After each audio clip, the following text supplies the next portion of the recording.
Jeg vil gerne lave dessert i dag, Musse. Vil du gerne lave dessert? Ja, hvad vil du gerne have?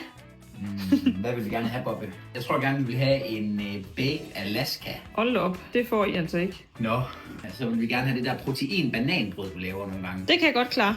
Vi ses. Vi ses. Hvad er det første step, Musse? Det er, at vi skal mose bananerne. Mos bananerne. Ja, det kan jeg lige finde ud af. Let's do the bananas. Jeg tager 3 bananer, men jeg moser kun 2 af dem. Starter det, og så skal det op i skålen. Så tager jeg den sidste banan og skærer over på midten.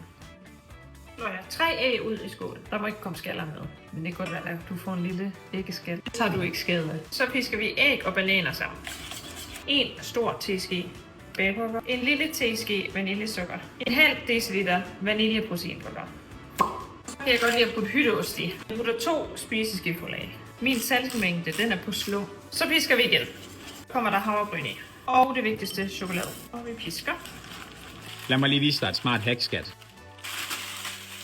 Folder den fuldstændig sammen sådan her, så det bliver sådan en lille kugle. Så kommer man det ned i den her, prøv at se. I stedet for at man skal stå og kæmpe med og få det ned i det, de skal ned i.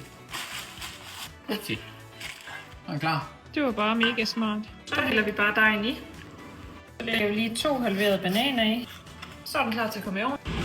180 grader, 30 minutter. Så skal du rydde op nu, ligesom jeg plejer at rydde op efter dig. Tadam!